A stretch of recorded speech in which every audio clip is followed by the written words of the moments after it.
Halo adik-adik semua. Sekarang kakak akan melanjutkan cerita Jack dan pohon kacangnya untuk bagian yang kedua. Mari kita dengarkan yuk. Lama sekali Jack menuruni pohon kacang itu dan kembali ke rumah. Ibu, lihatlah koin emas ini. Sekarang kita kaya raya. Ibu Jack sangat terkejut melihat koin-koin emas itu. Jack, apa yang sudah kau lakukan?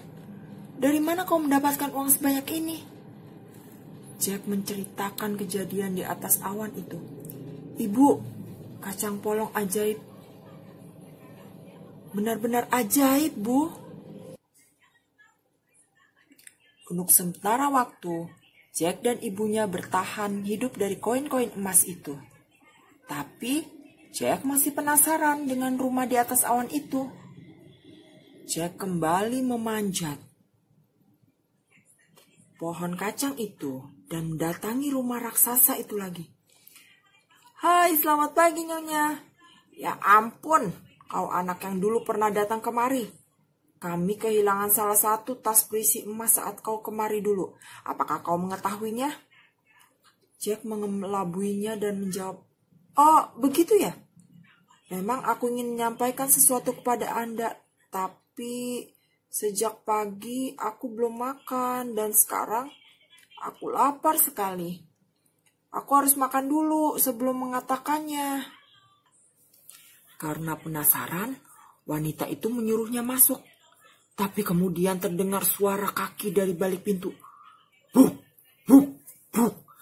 Raksasa pemakan anak laki-laki sudah pulang. Dengan segera Jack bersembunyi di dalam oven. Setelah melahap 3 sapi jantan, raksasa berkata, Bu, bahkan aku ayam betina yang bertelur emas itu. Sang istri membawa ayam betina itu. Lalu si raksasa berbicara kepadanya, Ayamku, telurkanlah emas, sebutir telur emas yang cantik dan bulat.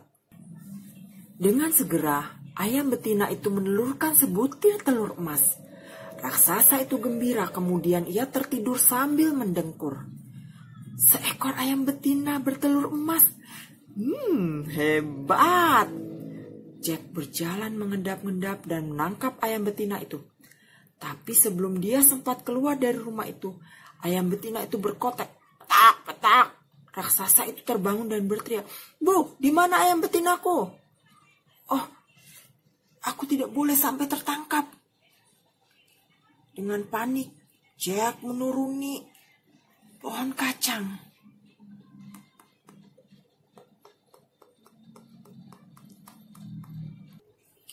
Jack menaruh ayam betina itu tepat di depan ibunya dan berteriak, Ayamku, telurkanlah emas, sebutir telur emas yang cantik dan bulat.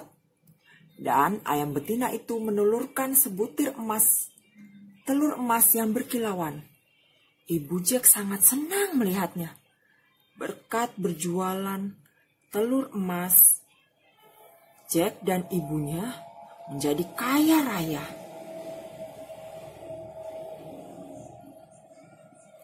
Tak lama kemudian, Jack memutuskan untuk berkunjung kembali ke rumah raksasa itu.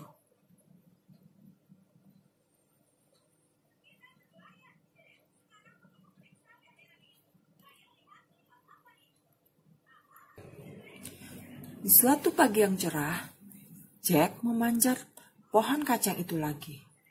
Kali ini, Jack merangkak memasuki rumah karena istri raksasa itu sedang keluar. Tiba-tiba, si raksasa dan istrinya pulang. Bu, apakah kau mencium bau anak laki-laki? Tanya raksasa itu kepada istrinya. Ini pasti anak yang mencuri tas koin emas dan ayam bertelur emas. Dia pasti bersembunyi di oven, kata istri raksasa. Raksasa itu berlari menuju oven dan membukanya. Namun, tak ada seorang pun di sana. Sayang, sekarang aku ingat itu adalah bau bocah yang kau tangkap semalam. yang tadi pagi kau rebus untuk sarapanmu. Itu pasti baunya. Tidak, ini bau anak laki-laki yang masih hidup. Raksasa itu mengendus-endus ke seluruh rumah. Jack sebenarnya sedang bersembunyi di dalam panci besar. Selesai sarapan, raksasa itu meminta istrinya membawakan harpa emas.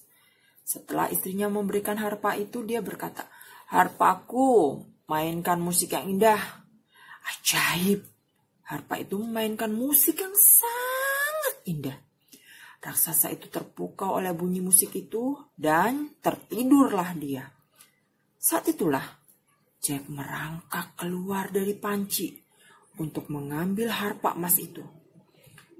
Tapi seketika harpa itu berteriak, "Tuanku, ada pencuri!" Raksasa itu bangun dan berlari mengejar Jack. "Pencuri, berhenti kau!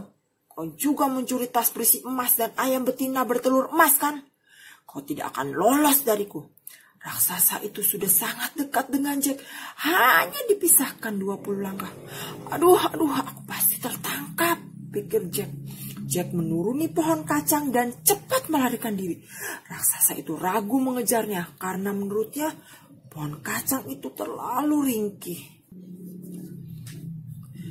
Tuanku, tuanku!" Mendengar panggilan harpa itu, dia akhirnya memutuskan untuk menuruni pohon kacang itu.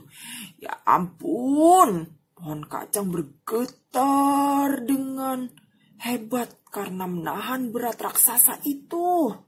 Aduh, Jack berteriak ke rumahnya saat menuruni pohon kacang itu. "Ibu, ambilkan kapak dari lumbung, cepat, cepat!" Ibu Jack mengambil kapak. Meskipun tidak mengerti untuk apa, dia sangat terkejut melihat Jack dikejar raksasa. Begitu Jack melompat ke tanah, dia langsung mengayunkan kapaknya dengan sekuat tenaga ke batang pohon kacang. Pohon itu bergetar hebat, sang raksasa menjadi kebingungan. Aku tidak boleh melewatkan kesempatan ini. Sekali lagi Jack mengayunkan kapaknya ke pohon kacang. Krak, krak, boom. Akhirnya pohon kacang itu tumbang dengan suara bergemuruh. Raksasa itu terpelanting dan mati. Jack menenangkan ibunya yang ketakutan. "Ibu, tenanglah. Lihat harpa ini. Ini adalah harpa ajaib yang bisa bermain sendiri." Jack menunjuk harpa itu pada ibunya. "Benarkah, Jack?" "Ya, harpaku. Mainkan musik yang indah." Harpa itu langsung memainkan musik yang indah. Jack dan ibunya sangat menyukai musik yang mereka dengar. Sejak itu, Jack dan ibunya mengajak orang lain untuk ikut mendengarkan musik tersebut. Mereka hidup nyaman dari uang yang dihasilkan oleh harpa itu. Meskipun Jack sudah kaya raya, dia tidak melupakan saat-saat ketika dia miskin dulu. Dia selalu menolong orang yang membutuhkan. Kemudian dia menikahi seorang putri cantik dari negeri itu. Jack dan ibunya hidup bahagia selamanya. Jerman memiliki Grimm bersaudara, sedangkan Inggris memiliki Jacob bersaudara. Joseph Jacob dikenal sebagai pengumpul cerita-cerita Inggris kuno yang dibukukan agar dapat dinikmati oleh anak-anak. Jacob mewariskan dongeng-dongeng yang menyenangkan seperti Jack dan pohon kacang, kisah 3 anak babi kecil, dan cerita tentang 3 beruang.